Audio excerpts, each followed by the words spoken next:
Una semana es mucho tiempo en la guerra. Cualquier cosa puede pasar. Y para Rusia, 7 días pueden transformar lo que parecía ser una economía petrolera en auge en un desastre provocado por los ataques ucranianos de largo alcance. Por supuesto, eso es precisamente lo que ha pasado, ya que Rusia se ha visto obligada a soportar 7 días de infierno que le han arrebatado todo.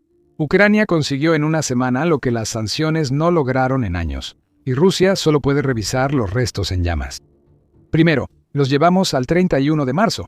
Fue entonces cuando se dio a conocer la noticia de que Ucrania había realizado un ataque de largo alcance contra el puerto vital de Rusia en el mar Báltico, Ust-Luga.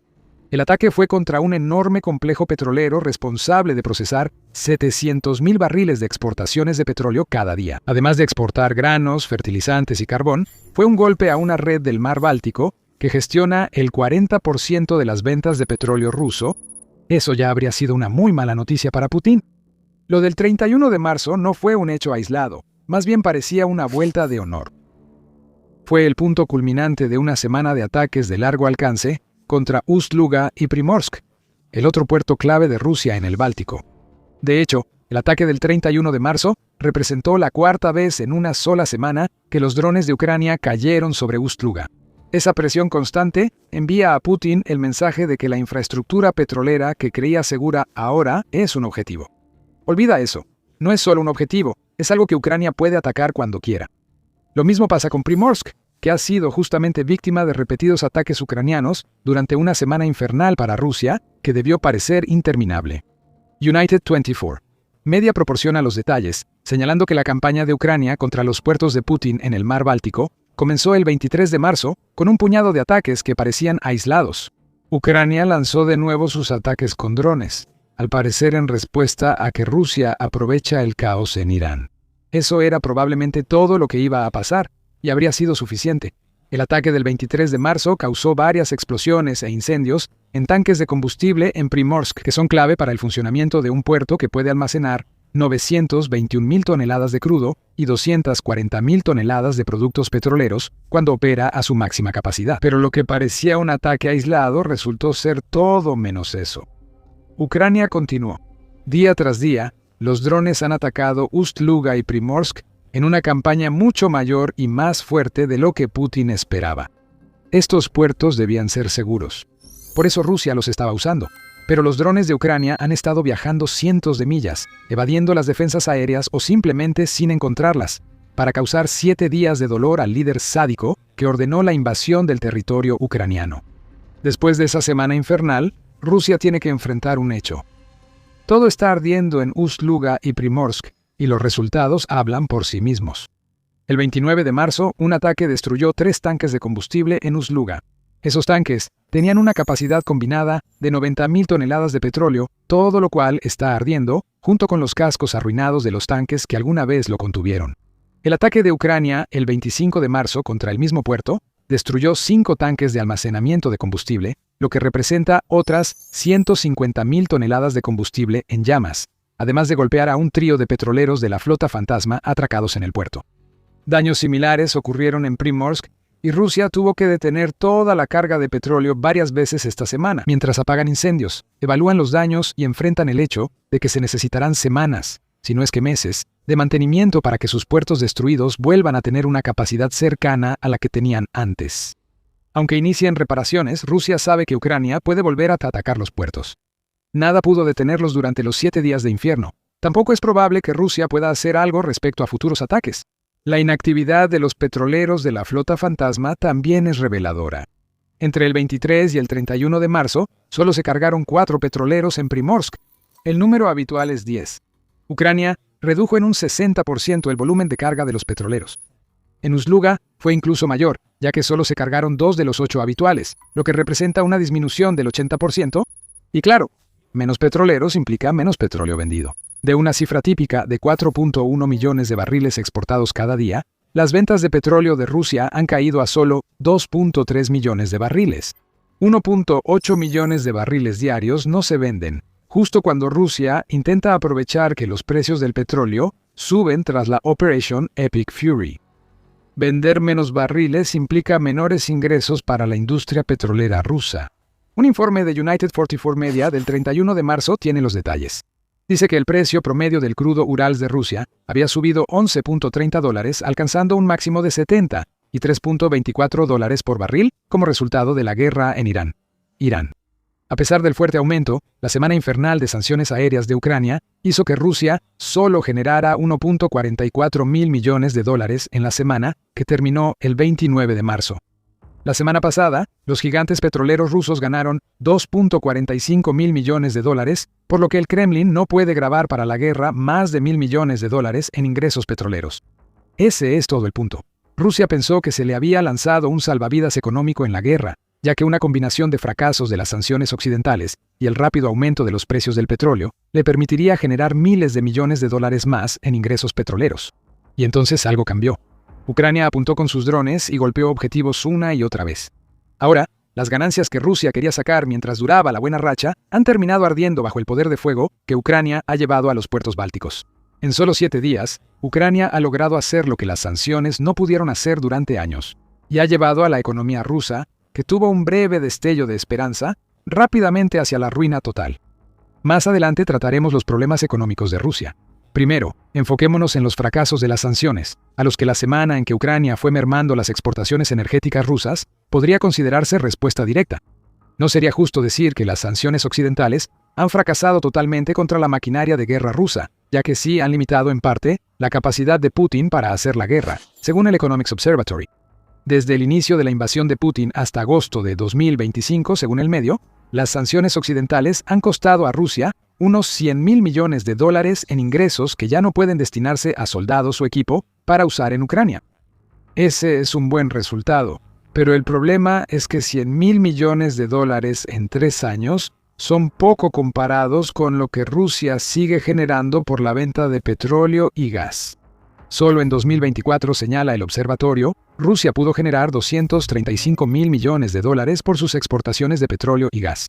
Esto fue a pesar de las sanciones, y de hecho fue 0.5% más que la cantidad generada en 2023, y solo 3.7% menos que los ingresos generados en 2021, que fue el año después de que la pandemia de COVID-19 paralizara las ventas de petróleo.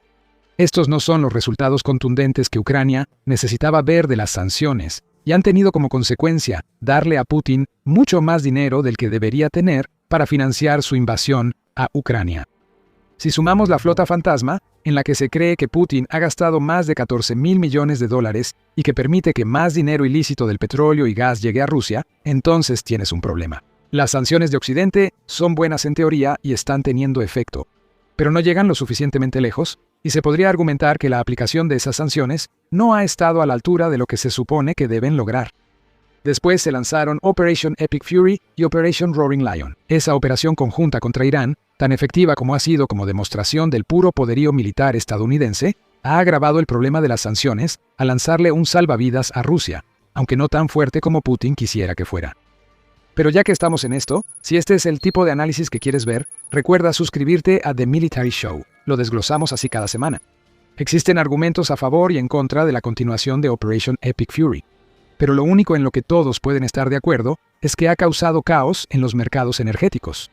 La decisión de Irán de bloquear el estrecho de Hormuz con tácticas asimétricas ha provocado el alza de los precios del petróleo. En las primeras semanas del conflicto, Putin y sus aliados sonreían al recibir el dinero del petróleo. The Guardian informó el 12 de marzo que Rusia recaudó cerca de €6.000 millones o $6.93 millones por ventas de combustibles fósiles en las primeras 2 semanas de la guerra en Irán. Eso representó un aumento del 14% en comparación con el mismo periodo de febrero, lo que equivale a €672 millones extra o aproximadamente $776 millones en ventas de petróleo, gas y carbón. Todo ese es dinero extra que Rusia no se suponía que ganara y que el Kremlin puede grabar para financiar la invasión de Putin. A finales de marzo, Business Insider informó que el petróleo ruso se vendía por encima de los precios mundiales por el shock de oferta tras la guerra con Irán.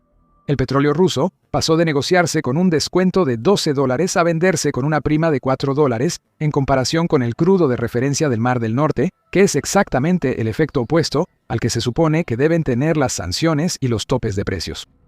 Hablando de sanciones, Putin ha obtenido otro beneficio desde que comenzó la guerra con Irán. A finales de marzo, Estados Unidos flexibilizó ciertas sanciones impuestas a Rusia. Esto no es un levantamiento total de las sanciones, y es importante señalar que solo es temporal. Esto significa que algunos buques rusos antes sancionados por Estados Unidos, incluidos petroleros con bandera rusa, ahora tienen licencia general para finalizar la descarga de petróleo.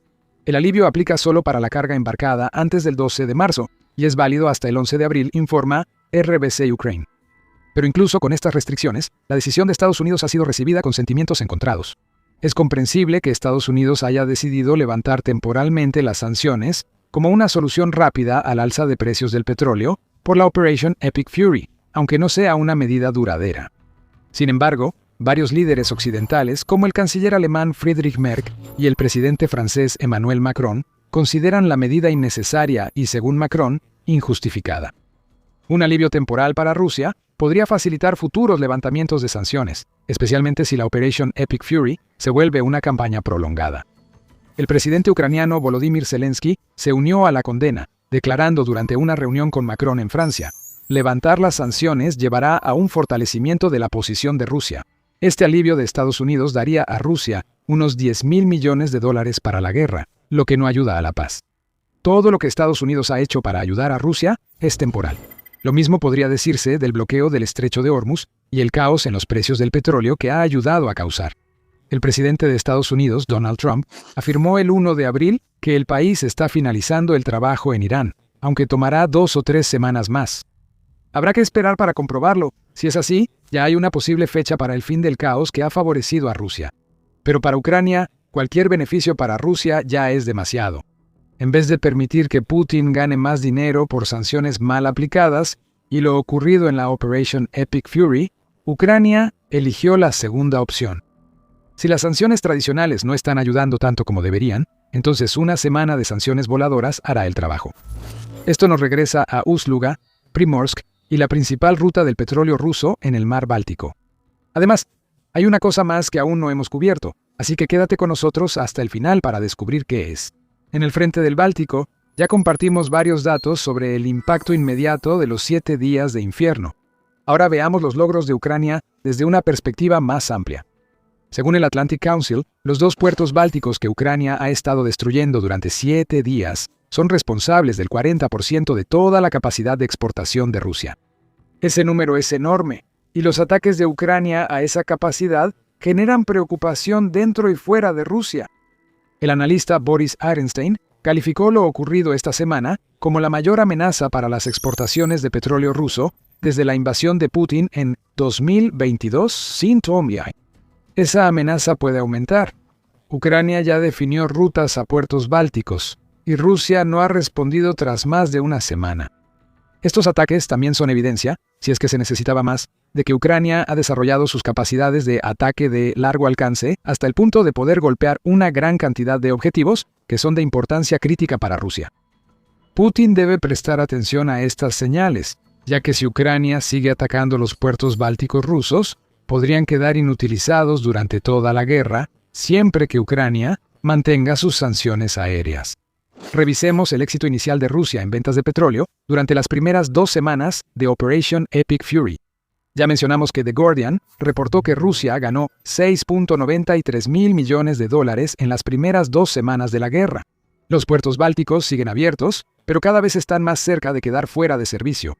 Si eso sucede, los $6.93 mil millones por 2 semanas bajan a $4.158 millones simplemente porque Rusia perdería el 40% de su capacidad de exportación.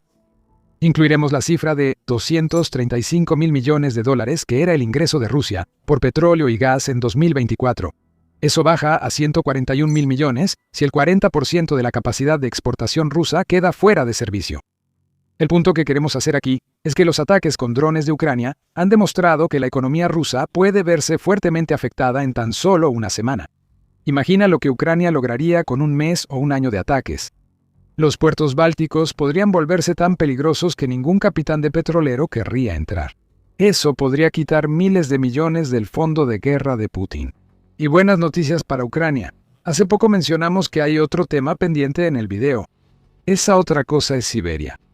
Si Putin piensa que lo que está pasando en los puertos bálticos de Rusia es un problema en este momento, se va a enfurecer cuando se dé cuenta de que Ucrania ha estado atando cabos para crear una campaña diseñada para paralizar la economía rusa. United 24.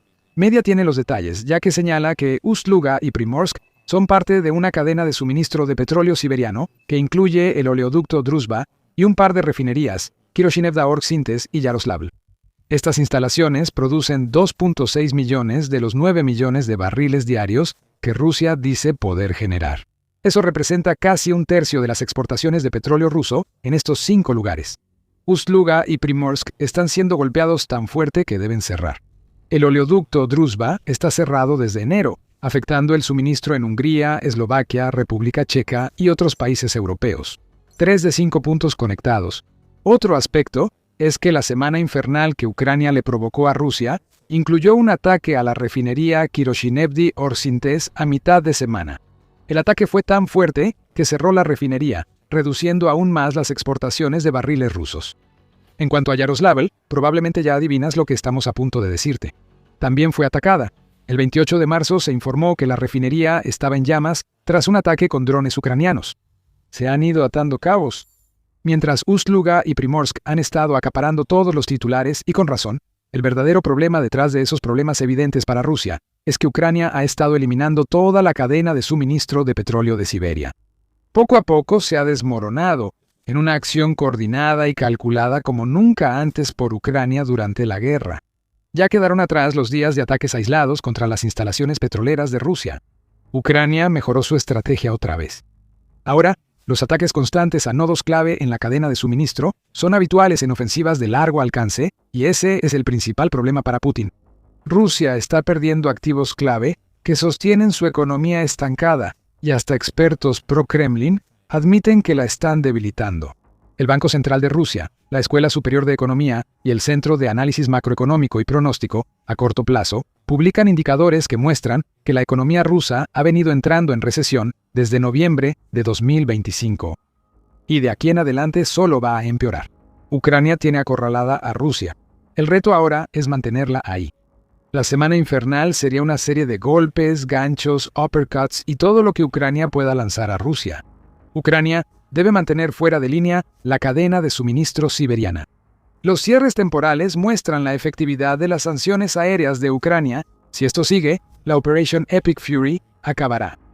La infraestructura rusa no se recuperará, y las pérdidas actuales por ataques ucranianos crecerán a decenas de miles de millones, lo que podría presionar a Putin a terminar la invasión. Mientras Rusia intenta recuperarse de las heridas que Ucrania insiste en reabrir tras la semana infernal, Ucrania sigue fortaleciéndose. Se están firmando acuerdos en Medio Oriente que podrían asegurar el futuro financiero y militar de Ucrania por mucho tiempo, gracias a las lecciones aprendidas en su lucha contra Rusia. ¿Quieres saber más?